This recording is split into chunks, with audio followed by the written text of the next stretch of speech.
Hi, I'm Michael. And I'm Billy, and we're from Recirculating Farms. Today, we're going to talk to you about how to start a 3-bin compost system. Composting at home is beneficial in many ways. For one, you're keeping food waste out of your trash so that it won't be stinky. Two, you're keeping your food waste from producing methane at a landfill, so you're being more climate conscious. And three, you'll save money by creating your own compost for your garden.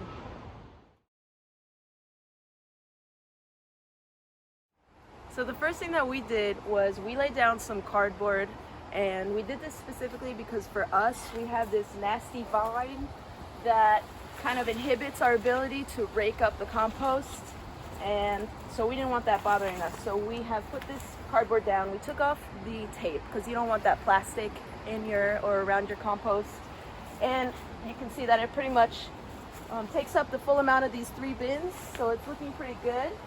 The next thing we did was we put the pallets where we think they should go. We sized it accordingly, putting the lower pallets in the middle so that when you take the compost from pile A to pile B, it's a little bit easier. You have the lower pallets right here, and it's looking kind of good. So we're probably going to screw it together next.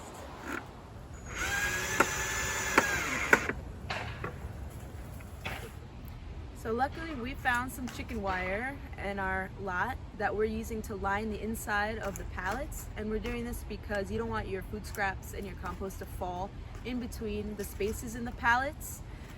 And we cut it using wire cutter, and we have fixed it using a staple gun. So you want to make sure that you're wearing proper eye gear if you're using those tools. If you're doing a more basic DIY project, you can use garden mesh where you don't have to use a wire cutter. You can use scissors, or if you have little scraps of wood to fill in those spaces in between the pallets, you can use that too. And so we're probably going to be doing this on all of the pallets. So we finished constructing our compost system, and we have our 3 bins ready to go. In our first bin, we have a lot of our fresh material, such as our scraps from our kitchen, our fresh leaf clippings, our other browns that we want to add to our pile. It's important to only add fresh inputs to bin 1. You let this break down over time, and then you'll move your finer, more digested pieces into bin 2. Bin 2 is going to have a lot smaller pieces than bin 1, and you're going to let those sit there for a little while and break down even more. When those have broken down into even finer particles, you flip it over into bin 3.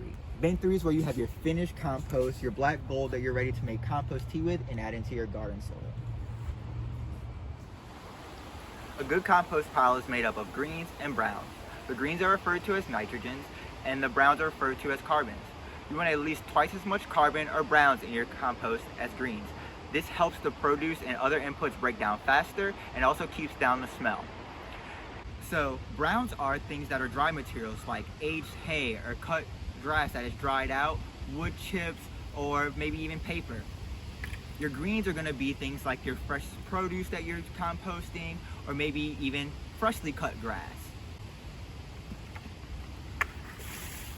You want to make sure that all of your greens are covered up by browns after you input them. So when starting a compost pile, it's important to make sure you give it a little bit of time. This can take from weeks to months, depending on what you have going on in your compost pile. Whether that's the material you have in it, you have worms helping you vermicompost, or even the location. It's also important to keep browns readily available so you can add them to your pile every time you add greens. Having that 2-to-1 ratio makes sure that things continue to break down and also helps you generate heat in your compost pile. You also want to make sure that your compost pile stays moist, so you should water it every now and then. You don't want it to be damp, but you want it to be moist enough so microbes and worms don't dry out. The heat of your compost pile is a good way to make sure that it's active. A good compost pile will have a little bit of heat every time you turn it. I like to use a bedding fork to turn my compost pile at least every 2 weeks. You'll start to see your compost pile breaking down over time, and that's a good way to also know if your compost pile is active.